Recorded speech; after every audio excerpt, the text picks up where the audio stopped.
Good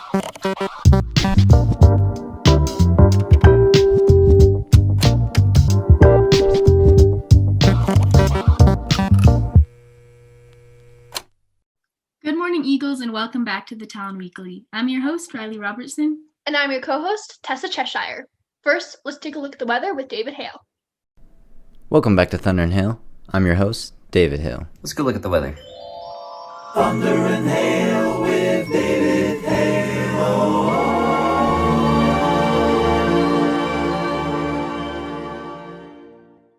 Well, there was a segment of the past few weeks, a little while ago, where we just got snow almost every day or rain, but that seemed to pass. These past few weeks have just been kind of cloudy and clear, on and off, with occasional wind, but that's kind of what our weather looks like this whole spring, for the most part. Well, today we have sunny skies, the high is 63 degrees Fahrenheit. Winds are north to northwest at 5 to 10 miles per hour. Tonight it's mostly clear, 35 degrees. Winds are east at 5 to 10 miles per hour. The sun's now going down at 6, by the way. Throughout this week, temperatures are going to start in the mid-60s, rise all the way up to the low 70s, and then drop all the way down to the high 50s by the end of this week. It's going to be partly cloudy, and then winds are going to pick up around Tuesday and Wednesday, but there's not a big chance of rain throughout the entire week. So expect a partly cloudy, partly windy, partly warmer week. Thanks, David. First up, on Wednesday evening, the APS school board decided to allow high school sports to play. Here's what some student athletes at Eldo have to say about it. Like, it's a blessing for most, and kind of like one of those things where it's like we weren't guaranteed a season, so it's like half of us, especially our seniors, are relying off of sports to get us to college and for our future goals. I feel like my dream schools and like my big opportunities were kind of taken away. Once we got the news, I'd say the whole team was pretty excited about it, just because we've been like working really hard and we just didn't want to put all that hard work to waste. So I'd say we were pretty excited, just a lot of joy. We were all just glad that we can finally start playing. I've been playing like my whole life, so I feel like it's more than just a game to me. So even if we were just practicing, right, without having a season, that would still mean a lot. I would still be happy to do it and put in the work and time because I love playing football. I'm a little nervous that it's not going to last long.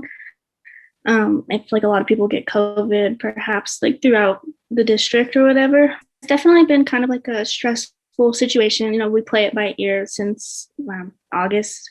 I definitely thought we were going to have a season in the fall. Like I figured like, oh yeah, we'll be fine. And then when it kind of got to January, I was a little worried, but I'm pretty hopeful that it'll work out, but I'm kind of prepared for like the worst. So I think we're kind of just going to have to continue to play it by ear. It's been really stressful, especially with like the whole bouncing back and forth, because then again, you also got to remember that like we were supposed to start way in August. You know what I mean?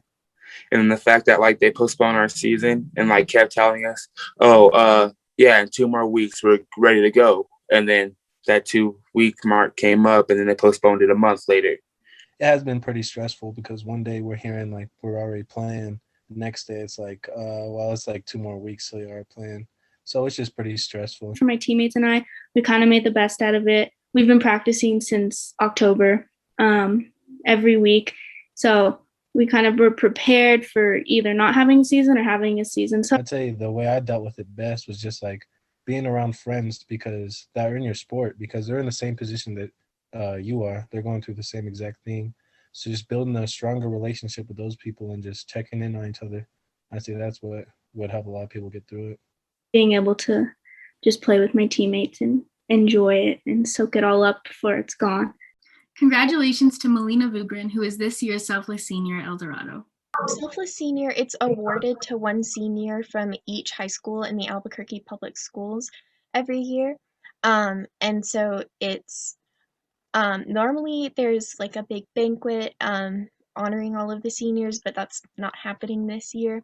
But it was started by the photographer Frank Frost, because a lot of people used to be like, oh, like high school, well, still are, like high schoolers are the worst. They're just like, you teenagers. But since he does a lot of senior portraits, he was like, well, I've actually met some really great seniors who are like really nice people. So he wanted to recognize them in a way to like show the community like there are good like high school students out there. And so he founded it, and each year like they're honored, and we get a free portrait by him, and he does like the most beautiful portraits. So I recently got to choose the photo. We had our photo shoot and I got to go through them, and so it was really nice of him to do that.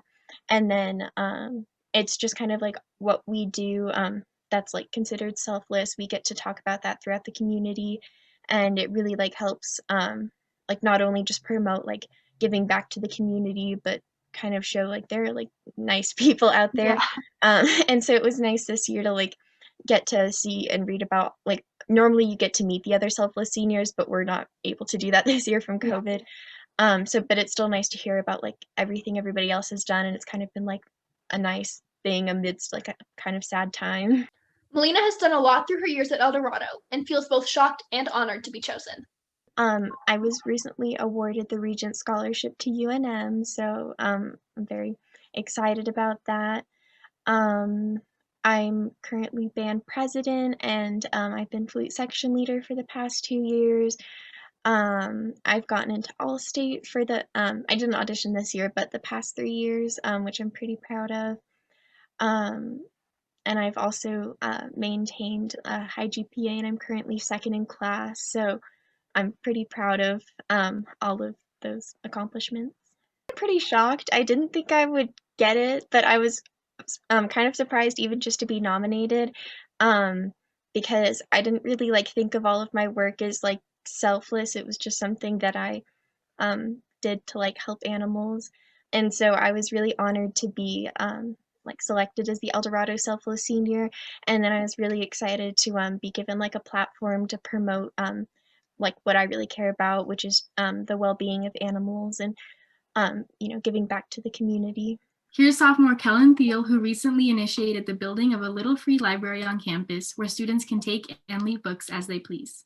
Basically just this little box that's functions as a book exchange, and people can put whatever books they want into it, and they can just, other people can just take them out and have free books just accessible to them. And so I think it's a really great way to like serve the community and give people access to books that might otherwise not have that access. I feel great about having led the project. It's opened a lot of like new opportunities and doors for me, and I feel really good knowing that I've given something to the community which people can access, and I've created positive change. So I'm really happy that I ended up stepping up to the plate and leading that project. And people can use it basically anytime. You just go to it, open the door, and there's books right in there that you can take or put books in. So it's accessible to anyone, and it's accessible anytime. Finally, here's our fun fact of the day with Traeger Pettit. Did you know it is illegal to sell somebody boundless pickles in Connecticut? Thanks, Traeger. Don't forget to follow us on Instagram and Twitter at EHS Talon Weekly. Thanks again for watching, Eagles, and we'll see you next week. Have a happy Friday.